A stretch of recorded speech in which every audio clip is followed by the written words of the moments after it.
Now it's interesting spraying what effectively feels like metallic paint.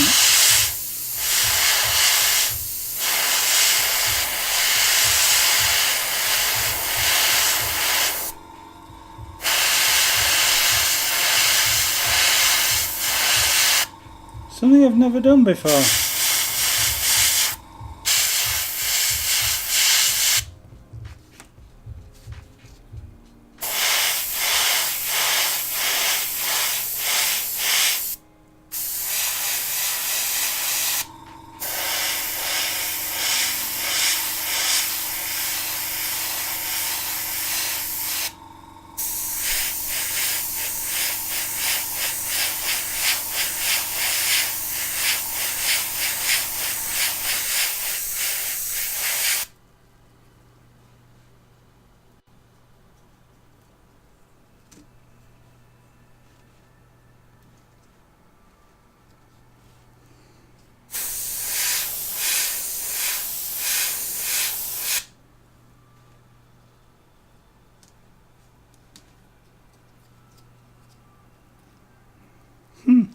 It's quite good fun when you start adding the colour, just because you can see it go on. With white on white, it's really difficult. And if I had to do a second coat of this, which I may or may not have to do, it too will be quite a difficult one to do. They're often less interesting to do. Contrasting colours can be fun. Because you can see it going on, makes the job a lot easier. But to sort of do a second coat of the same colour, or to put one colour on top of another that's virtually the same colour, like white on white, it can be challenging.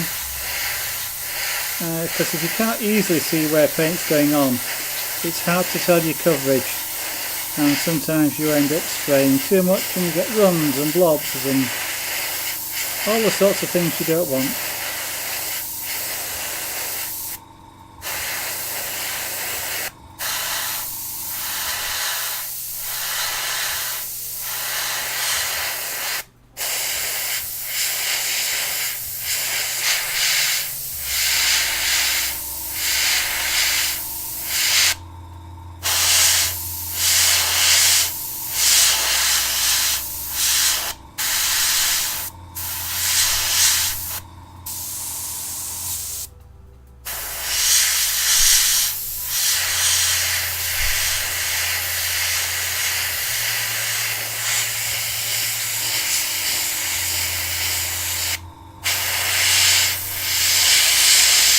Am I getting tip dry on this? Probably. Let's just pull the nozzle cap off.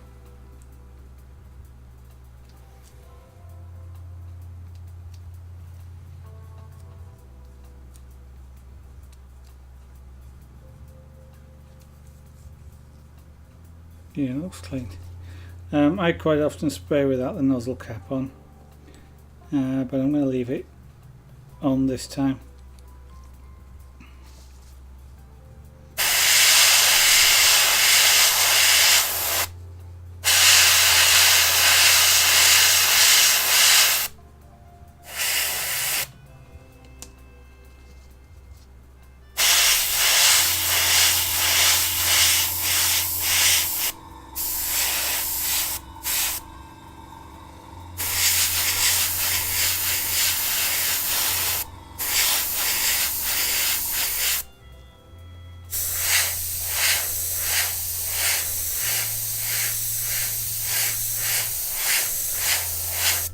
Thinking maybe I should be spraying this at a slightly lower pressure. It's not too bad, but one of the things I'm finding a little bit here is that the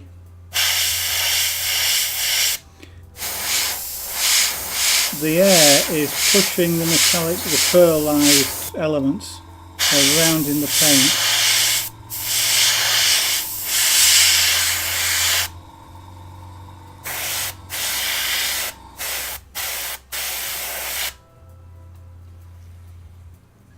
That's something I'll just have to keep an eye on. That looks like it's not gone into the corners.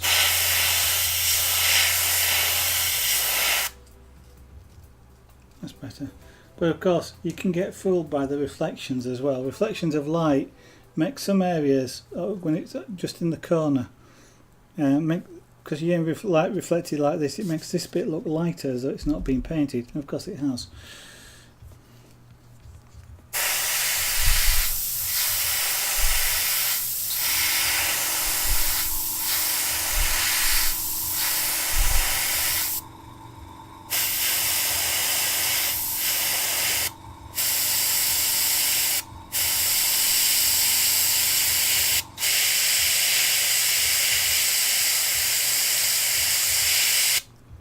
Spraying and painting indentations is really awkward sometimes.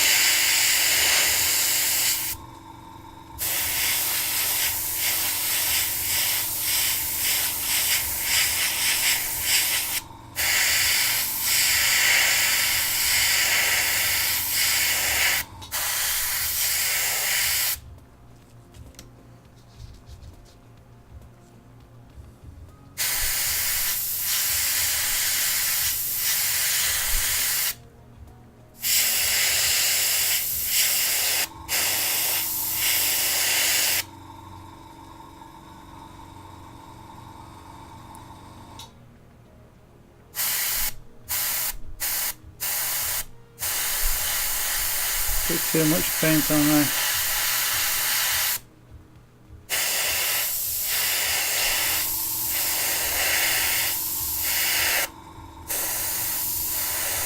You can only see it in certain lights, and you can't actually see it on camera.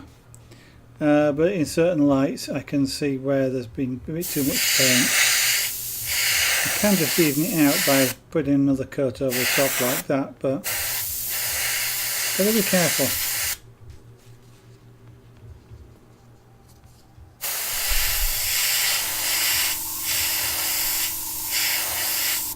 Yeah, this may well be a two coat paint job rather than a single coat, which is not surprising, and I kind of expected it.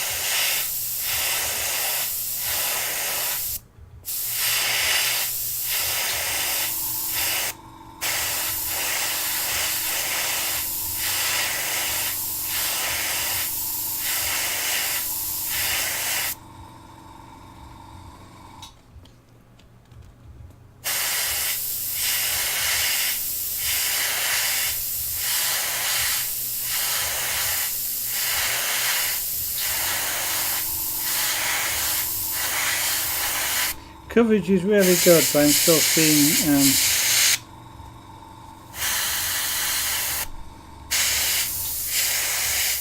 places where as I go over it a second time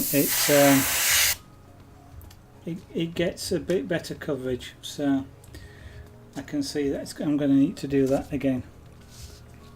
And I'm leaking.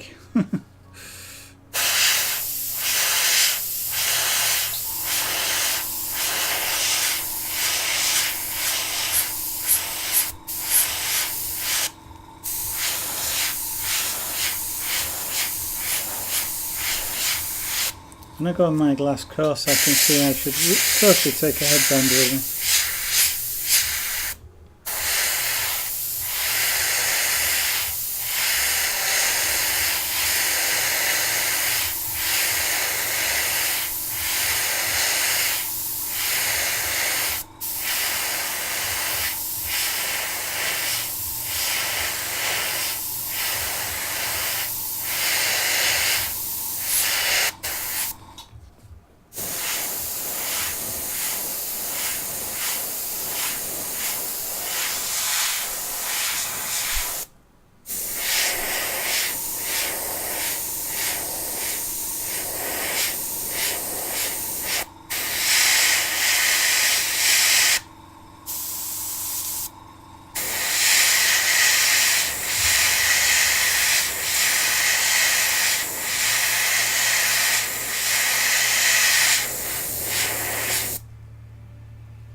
being able to control the paint certainly helps here, because you don't end up with lots of paint in areas that you don't want. I mean, when I'm trying to do these pillars here, for example, I can just spray paint just as I pass the pillar without needing to sort of keep spraying a lot of paint elsewhere. Useful practice for this is with airbrush painting is to do lines. So you draw a grid of dots, then you do, generally speaking, exercise wise, you do lots of dots, sort of each dot position you've drawn. You paint the dots, trying to get them all of a consistent size and shape, and then what you then do is join them up with lines, join the dots up with lines, making the lines consistent sizes, starting and stopping where the dots are, without changing the size of the dots and having great big blobs.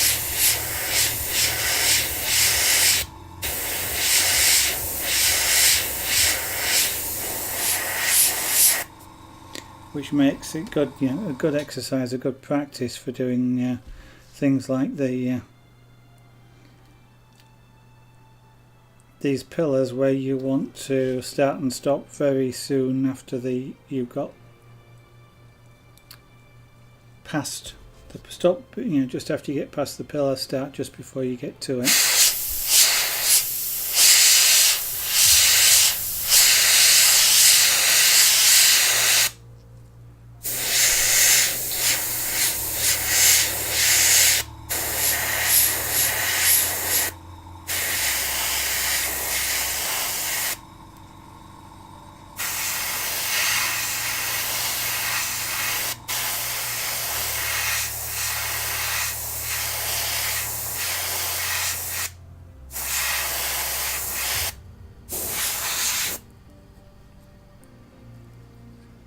Okay, I'm not specifically zooming in, because if I do, I'll probably end up spraying out of shot and you won't see me what I'm doing at all, so that's why I'm kind of doing it at quite a large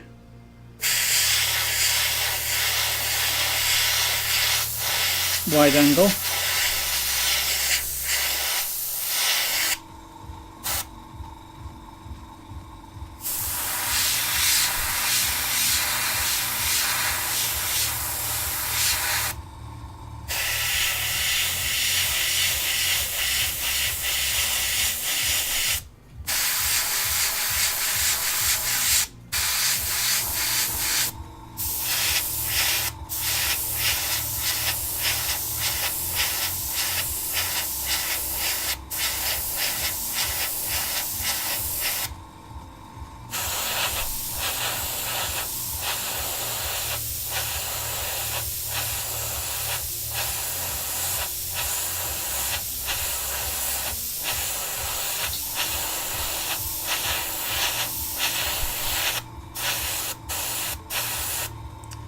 Again, it looks like I've got some mould release in there.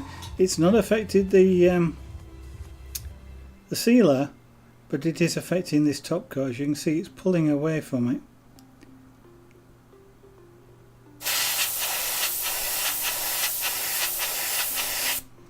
Now hopefully I won't get much of that on the other side. If I do, there's not a lot I can do about it, other than cleaning it down, repriming it and starting again.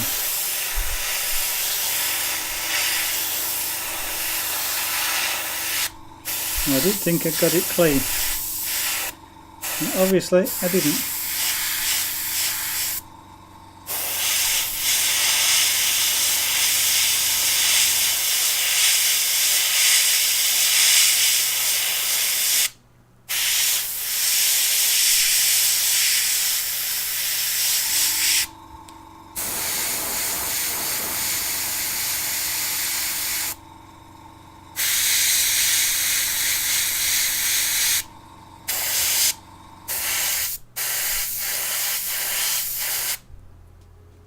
So you can see the importance of making sure the parts are really clean.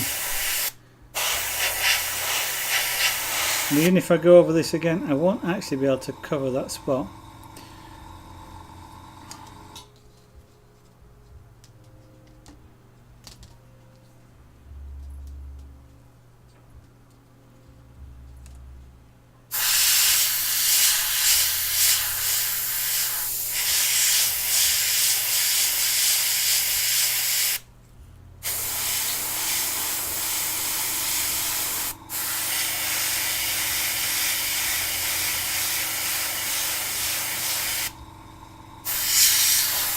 Now, just as a matter of comparison, if I was doing this with a spray can, this piece of paper in front of me would be covered in this paint.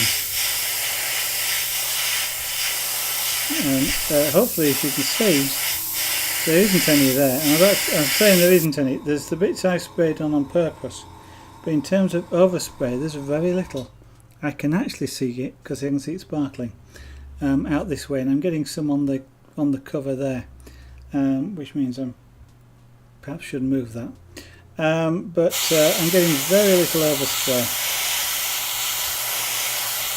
That's part of the control that an airbrush lets you have.